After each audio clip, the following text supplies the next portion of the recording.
फिर से आपकी खिदमत में हाजिर हूँ। और ये हमारी डायबिटीज़ से एसोसिएटेड जो हमारी एक डिस्कशन आपके साथ चल रही थी, उसकी कंटिन्यूशन के अंदर ये हमारी सेकंड वीडियो है। और हमारा मकसद लोगों के अंदर ये जो खौफ पैदा हो चुका है डायबिटीज़ को लेकर और इससे एसोसिएटेड जो भी आपके प्रॉब्लम्स होते हैं उनको एड्रेस करना है। अब मैं आपको ये बताना चाहूँगा, पिछली वीडियो के अंदर जो हमारी चीज़ मिसिंग रह गई थी कि हम आपके साथ नहीं शेयर कर पाए कि मेरा जो HbA1c के 2 टेस्ट हुए थे उनके रिज़ल्ट क्या थे। मेरा जो पहला टेस्ट था उसका रिज़ल्ट था 6.4। 6.4 का मतलब ये है कि मैं डायबिटीज़ के अंदर तो एंटर नहीं हुआ था, लेकिन ये बॉर्डर लाइन है जिससे आगे अगर आप जाएँ तो आप इनकी गाइडलाइंस के मुताबिक आप डायबिटिक डिक्लेयर हो जाते हैं। और उस टाइम के ऊपर मैंने आपको पहले भी एक क्लैरिटी दी थी कि मैं बहुत ज़्यादा शुगर इनटेक कर रहा था, मैं बहुत ज़्यादा चॉकलेट्स और शुगरी ड्रिंक्स और रात के टाइम एडिड शुगर के साथ शेक्स ले रहा था। इसके बाद भी मेरा बॉडी का जो निज़ाम था वो इसका मतलब है कि बेहतर था कि तब भी मैं 6.4 के ऊपर था। फिर मैंने जस्ट इन चीज़ों को थोड़ा सा मैंने कट डाउन किया। नॉर्मल रूटीन के अंदर जो चावल रोटी हर चीज़ खाई जाती है मैंने वो खाई, घर के अंदर बनने वाली स्वीट्स और एवरीथिंग। ओकेजनली मैं ड्रिंक्स वगैरह भी ले लेता था। और मैंने दोबारा अपना 1 से 1.5 महीने के बाद HbA1c करवाया तो इट वाज 5। और जब मेरा HbA1c ठीक आया तो फिर मैंने ये डिसाइड किया कि मैं इसके ऊपर एक मुकम्मल रिसर्च करूँगा, इस सब्जेक्ट को मुकम्मल तौर पर स्टडी करूँगा और स्टडी करने के बाद जो असल हक़ाइक़ हैं उनको कोशिश करूँगा कि मैं लोगों के सामने ला सकूँ, ताकि लोग इसके खौफ के अंदर मुब्तला होने की बजाय इसके साथ फ़ाइट करें और अपने लाइफस्टाइल को मज़ीद बेहतर करें। अब मैं आपको एक चीज़ बताना चाहूँगा कि अल्लाह ताला ने इंसान की बॉडी को बहुत ही खूबसूरती के साथ डिज़ाइन किया है। Human body is the best, you can say is engineered in a very perfect way by the God. और इसीलिए मैं आपको ये कहूँगा कि इसका जो ऑटोमेशन का निज़ाम है डिफरेंट चीज़ों को कंट्रोल करने के लिए, वो I think that is the perfect in the world. अब मैं सबसे पहले मैं आपको बताना चाहूँगा कि डायबिटीज़ है क्या। मैं जल्दी से इन तमाम चीज़ों के ऊपर से थोड़ा सा गुजरूँगा ताकि मैं आपको, और वीडियो को काइंडली एंड तक देखिएगा क्योंकि आप एंड तक देखेंगे तो बहुत सारी इंपॉर्टेंट चीज़ें जो आपको शायद थोड़ी सी सूदिंग दे सकती हैं, स्पेशली उन लोगों के लिए जो कि डायबिटिक डिक्लेयर हुए हैं। उन लोगों के लिए वो अगर इसको एंड तक देखेंगे तो उनको शायद कुछ अच्छी चीज़ें सुनने को मिलेंगी जिससे शायद उनके स्ट्रेस के अंदर कुछ कमी आ सकती है। तो पहले तो मैं आपको ये बताता चलूँ कि डायबिटीज़ है क्या। डायबिटीज़ एक ऐसी बीमारी है जिसके अंदर आपकी बॉडी के अंदर मौजूद जो ऑटोमेशन का निज़ाम है, जो कि शुगर को आपके ब्लड के अंदर उसकी क्वांटिटी को रेगुलेट करता है, वो डिस्टर्ब हो जाता है, अपसेट हो जाता है। आपकी बॉडी के अंदर एक ऑटोमेशन सिस्टम है जिसने आपकी ब्लड के अंदर शुगर को कंट्रोल करना है। और इसको कंट्रोल करने के लिए 2-3 ऑर्गन्स काफ़ी मेजर रोल प्ले करते हैं। एक आपका ब्रेन, दूसरा आपका स्टमक, तीसरा आपका पैनक्रियाज और चौथा आपका लिवर। ये याद रखिएगा, इस पूरे निज़ाम के अंदर सबसे ज़्यादा इम्पॉर्टेंट जो 2 चीज़ें हैं वो आपका पैनक्रियाज और आपका लिवर है। If your liver health is good, you might not gate diabetes at any point of time. ये मैं आपको एक थोड़ी सी क्लैरिटी दे दूँ। आपकी बॉडी के अंदर जब भी शुगर बढ़ती है या घटती है तो इसको डील करने के लिए आपकी बॉडी के अंदर एक ऑर्गन है जो कि पैनक्रियाज कहलाता है। Pancreas is an endocrine gland. Endocrine gland जो है वो ग्लैंड्स होते हैं जो कि डकलेस होते हैं। कोई भी डॉक्टर अगर मेरी इन चीज़ों को सुन रहा है तो यकीनन इन चीज़ों को रेकन करेंगे। ये 2 किस्म के सेल्स पर मुश्तमिल होता है। एक को अल्फ़ा सेल्स कहा जाता है और एक को बीटा सेल्स कहा जाता है। अल्फ़ा सेल्स स्क्रीट करते हैं, पैदा करते हैं इंसुलिन को, जबकि बीटा सेल्स पैदा करते हैं एक और हार्मोन जिसको ग्लूकागॉन कहा जाता है।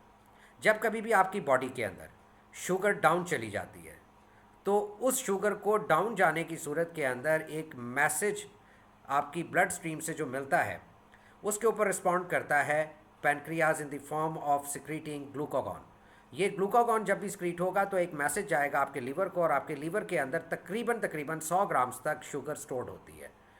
वहाँ से कुछ थोड़ी सी मकदार शुगर की आपकी ब्लड स्ट्रीम के अंदर जाएगी और जाकर आपके ब्लड शुगर लेवल को फिर से नॉर्मल कर देगी और आप फिर से एनर्जाइज फील करेंगे।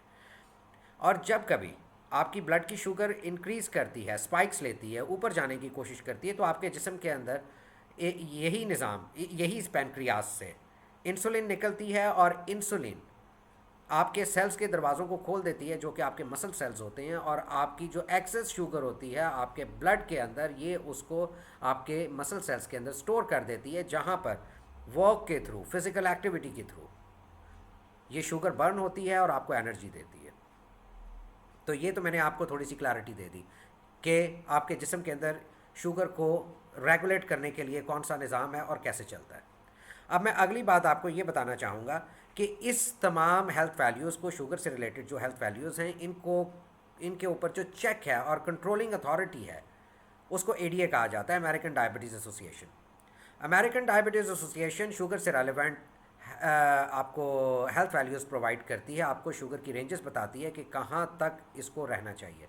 तो उसके मुताबिक अगर देखा जाए, उनकी गाइडलाइंस के मुताबिक अगर देखा जाए, तो एक आदमी फास्टिंग के टाइम के ऊपर, एक नॉर्मल हेल्दी आदमी की ब्लड शुगर लेवल 100 मिलीग्राम्स पर डेसीलीटर से नीचे रहनी चाहिए। फास्टिंग का मतलब ये है कि 8 से 10 घंटे खाना खाने के बाद अगर आप अपनी ब्लड शुगर लेवल लेते हैं तो it should be under 100 milligrams पर डेसीलीटर। इसके साथ एक और शुगर चेक की जाती है जिसको कहा जाता है पोस्ट पेरेनिडियल। पोस्ट पेरेनिडियल का मतलब ये होता है कि खाना खाने के 2 घंटे के बाद अगर आपकी शुगर ली जाए तो इसको 120 से 140 के दरमियान होना चाहिए इनकी गाइडलाइंस के मुताबिक। मैं बार बार इनकी गाइडलाइंस का जिक्र इसलिए कर रहा हूँ क्योंकि आगे चलकर हम इस पर बात करेंगे कि क्या ये गाइडलाइंस जो बताई गई हैं, इन गाइडलाइंस से हटकर सेफ्टी है या नहीं है। तो काइंडली इस वीडियो को मैं फिर से कहूँगा कि आखिर तक देखिएगा। अब मैं आपको ये बताना चाहता हूँ कि ये वो चीज़ें हैं जो कि एडीए ने डिफ़ाइन की हैं। अब इसके मुकाबले में 2025 के अंदर एक बहुत ही ज़बरदस्त रिसर्च सामने आई जो कि एक इदारा एसीपी ने दी। एसीपी का मतलब है American college of physicians. American college of physicians is a very big body as compare to ADA. इसके अंदर इसके 6,20,000 से ज़ायद मेंबर्स हैं। 1 लाख से ज़ायद डॉक्टर्स इसके अंदर काम कर रहे हैं। इसमें कोई भी एक डॉक्टर ऐसा नहीं है जिसका बैकग्राउंड किसी फार्मास्यूटिकल कंपनी के साथ जुड़ा हुआ हो। इन्होंने जो गाइडलाइंस दी हैं, आप लोग ये जानकर बड़े खुश होंगे कि उन गाइडलाइंस के मुताबिक अगर किसी इंसान का रैंडम ब्लड शुगर, यानी किसी भी वक्त दिन के किसी भी लम्हे अगर उसका ब्लड शुगर लेवल लिया जाता है और वो 250 मिलीग्राम्स पर डेसीलीटर से नीचे रहता है तो he is not diabetic and he is not suppose to take any medicine. यानी कि 250 से नीचे रहने पर आप डायबिटिक नहीं हैं, जिसका क्लियर इंडिकेशन ये है कि आपको कोई मेडिसिन नहीं लेनी, आपको किसी किस्म की इंसुलिन नहीं लेनी। हाँ, आपको एक कोशिश ज़रूर करनी चाहिए कि आप इससे नीचे के लेवल के ऊपर रहें। उसके लिए आप अपने लाइफस्टाइल के अंदर सर्टेन चेंजेस कर सकते हैं, जिसके बारे में हम लेटर ऑन बात करेंगे कि वो कैसे की जा सकती हैं और कैसे आप अपने ब्लड शुगर लेवल को कंट्रोल में रख सकते हैं और डाउन ला सकते हैं। इसी के साथ एक और बॉडी है जिसको कॉकरेन कहा जाता है। ये भी इतनी बड़ी है, 134 से 140 कंट्रीज़ के अंदर इनके भी ऑफिसर्स हैं। इसी तरह एसीपी के ऑफिसर्स हैं।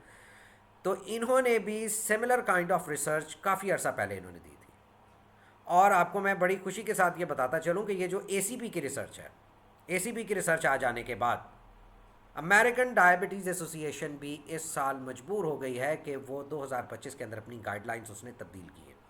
और अपनी गाइडलाइंस जो उसने तब्दील की हैं उसके मुताबिक एक 19 साल से कम उम्र के बच्चे को उसको मेंटेन करना है 6.5% का HbA1c।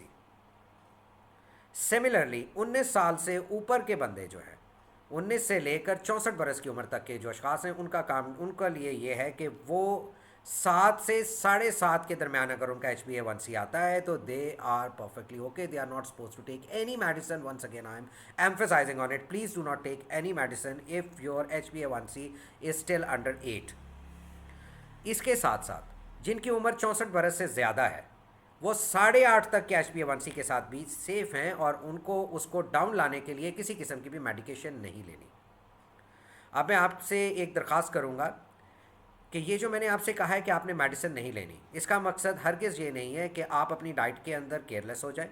आपको अपने लाइफस्टाइल के अंदर सर्टेन चेंजेस लानी चाहिए। लेकिन आपको बताने का मकसद ये है कि हरगिज़ अगर आपका ब्लड शुगर लेवल 250 तक जाता है तो आपके किसी इंटरनल बॉडी ऑर्गन को कोई ख़ास नुकसान नहीं पहुंचता। ख़ास क्या, कोई नुकसान नहीं पहुंचता। हम आपके साथ इस सब्जेक्ट को मज़ीद एलाबोरेट करेंगे। ये मैंने थोड़ा सा आपकी सेटिस्फैक्शन के लिए कुछ चीज़ें मैंने आपके सामने रखी हैं। मज़ीद एलाबोरेशन के लिए काइंडली हमारी अगली आने वाली वीडियोस को भी ज़रूर देखिएगा, जिसके अंदर हम आपके लिए मज़ीद बहुत सारी अच्छी चीज़ें लेकर आने वाले हैं। काइंडली चैनल को सब्सक्राइब कीजिएगा, लाइक कीजिएगा और हमें सपोर्ट कीजिएगा और हमारी वीडियो को ज़्यादा से ज़्यादा शेयर कीजिए ताकि आने वाली वीडियोस के अंदर जो चीज़ें, जो गाइडलाइंस, जो चीज़ें हम बताएं उसके साथ आपकी ज़िंदगी में मज़ीद बेहतरी आ सके। थैंक यू वेरी मच, बहुत शुक्रिया। अल्लाह हाफ़िज़।